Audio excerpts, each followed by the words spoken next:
AP high court జైల్లో ఉన్న ఖైదీలకి ఒక బంపర్ ఆఫర్ ఇచ్చింది. బంపర్ ఆఫర్ అని గాదు గానీ, ఇది ఎప్పటినుంచో వస్తున్న ఒక ఆనవాయితీలాగా అనమాట. ఆనవాయితీ అని ఎందుకంటున్నా అంటే, జైల్లో సత్ప్రవర్తన కలిగినటువంటి ఎవరైతే ఖైదీలుంటారో వాళ్ళని విడుదల జేస్తారనమాట. ఎందుకంటే, వాళ్ళ ప్రవర్తన బావుంది అని జెప్పేసి. రీసెంట్‌గానే 2025 ఫిబ్రవరి 1 వరకు వాళ్ళు శిక్ష అనుభవించాల్సిన ఖైదీలని విడుదల చేసిందనమాట. సో, దాని గురించి మనం మాట్లాడదాం. సుప్రీంకోర్టు మార్గదర్శకాల ప్రకారం ఎవరైతే జైల్లో ఉన్నటువంటి ఖైదీలు సత్ప్రవర్తన అంటే జైల్లో వీళ్ళు మంచిగా ఉన్నారు, వాళ్ళ బిహేవియర్ బాగుంది, ఎవ్రీథింగ్ అన్నీ చూస్తారనమాట. ఎలా బిహేవ్ చేస్తున్నారు, ఏం చేస్తున్నారని. సో అన్నీ చూసిన తర్వాత దాదాపుగా ఎంతమంది అంటే 17 మంది ఖైదీలను అయితే విడుదల చేసింది. ఇంకా ఇలా గతంలో కూడా ఇట్లా విడుదల చేసే ప్రక్రియ అయితే ఉందన్నమాట. అండ్ ఈ విడుదల చేసిన సమయంలో ఖైదీలు ఏం చేయాల్సి ఉంటుందంటే, ₹50,000 పర్సనల్ బాండ్ ఒకటి సబ్మిట్ చేయాల్సి ఉంటుంది.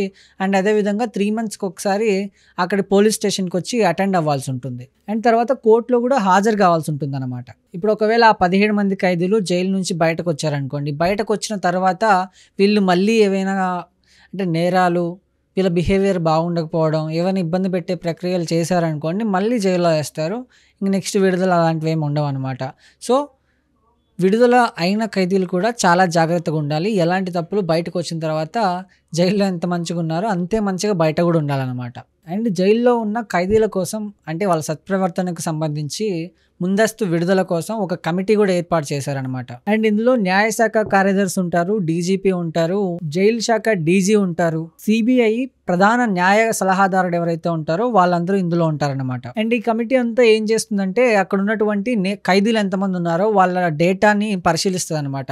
వీళ్ళు ఎలా ఉన్నారు, ఏంటి, వీళ్ళ బిహేవియర్ ఎలా ఉంది, వీళ్ళని విడుదల చేయొచ్చా లేదా, అండ్ వాళ్ళ బిహేవియర్ లేకపోతే వీళ్ళని విడుదల చేయరనమాట. ఇదంతా వీళ్ళ మీద డిపెండ్ అయ్యి ఉంటుంది. అండ్ వీళ్ళు వన్స్ వీళ్ళ బిహేవియర్ బాగుంది, సత్ప్రవర్తన కలిగి ఉన్నారు అని విడుదల చేసిన తర్వాత వీళ్ళు ఏమైనా నేరం చేస్తే, నేను ఫస్ట్లో చెప్పాను కదా, ₹50,000 బాండ్, పర్సనల్ బాండ్ ఒకటి రాపియాల్సి ఉంటుందని చెప్పేసి తక్షణమే ₹50,000 పోలీసులకి సబ్మిట్ చేయాలి. అంటే వాళ్ళకి డబ్బులు ఇవ్వాలి.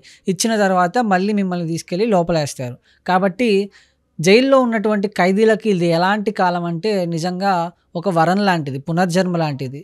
కొంతమంది జీవిత ఖైదు అని చెప్తూ ఉంటారు, అంటే జీవితాంతం జైల్లోనే ఉండాలని చెప్పేసి. అలాంటి వాళ్ళకి ఇది ఎలా అంటే పునర్జన్మ లాంటిది. సో ఇలాంటిది మన ఏపీ గవర్నమెంట్ అనేది 3 టైమ్స్ తీసుకొచ్చింది. రీసెంట్గా కూడా 17 మంది ఖైదీలను అయితే విడుదల చేసింది.